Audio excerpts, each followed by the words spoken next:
Shri V Wasif സർക്കാർ ഇടപെട്ടു, ഒരു കമ്മീഷനെ വെച്ചു, ഈ കാര്യത്തിലൊരു പരിശോധന നടക്കുന്നുണ്ട്. പാർട്ടികൾക്കെല്ലാം ആ കാര്യത്തിൽ എഗ്രിമെൻ്റ് ഉണ്ട് എന്നാണ് ഞാൻ മനസ്സിലാക്കുന്നത്. അപ്പോൾ അത് ആ നിലയ്ക്ക് മുന്നോട്ട് പോവുകയാണ്. സമയബന്ധിതമായി ഇക്കാര്യത്തിലൊരു ഉണ്ടാകും എന്ന് പ്രതീക്ഷിക്കുകയും ചെയ്യാം. ഇപ്പോൾ ഉയരുന്ന വ്യത്യസ്തങ്ങളായ അവകാശവാദങ്ങളെ സർക്കാരിൻ്റെ പക്ഷത്ത് നിന്ന് എങ്ങനെയാണ് കാണുന്നത്? CPM എങ്ങനെയാണ് കാണുന്നത്?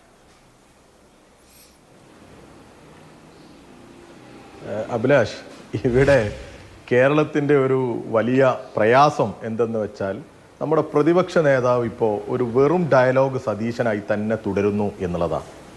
ഏത് വിഷയമുണ്ടായാലും അതിൻ്റെ പ്രസക്തിയോ അതിൻ്റെ പ്രാധാന്യമോ അതിൻ്റെ വസ്തുതകളോ പരിശോധിക്കാതെ അങ്ങ് തള്ളിവിടുക, അങ്ങ് അടിച്ചു വിടുക കാര്യങ്ങൾ. ഒരു സാധാരണ KM ഷാജിയെ പോലെ വർത്തമാനം പറയേണ്ട ആളാണോ പ്രതിപക്ഷ നേതാവ്?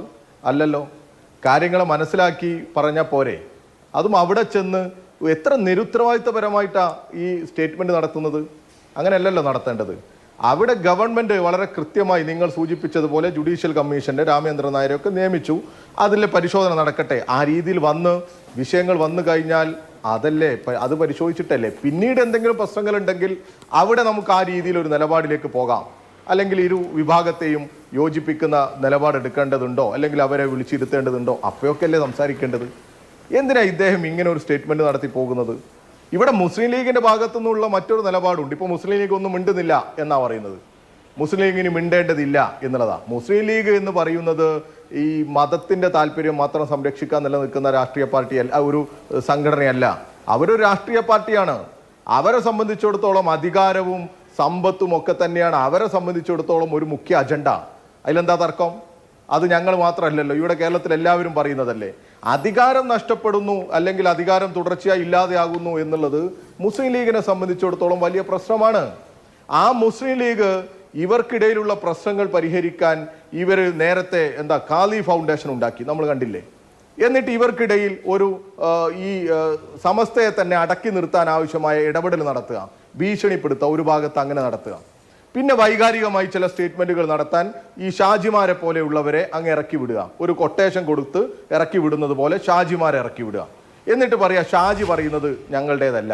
പക്ഷെ ഇതൊക്കെ ഉണ്ടാക്കുന്ന കുറെ ഒരു വല്ലാത്ത അന്തരീക്ഷമുണ്ട് ഇവിടെ.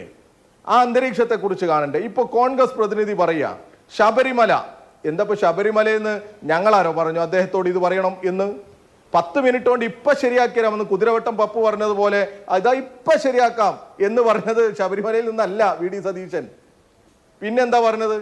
ഇത് വഖഫിൻ്റെതല്ല.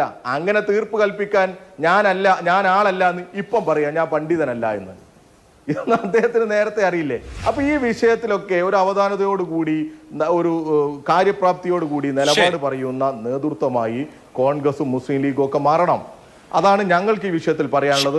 കൃത്യമായി എല്ലാ വശങ്ങളും പരിശോധിച്ച് ഇതിലൊരു തീർപ്പുണ്ടാക്കണം എന്ന ആഗ്രഹമാണ് ഞങ്ങൾക്കുള്ളത്.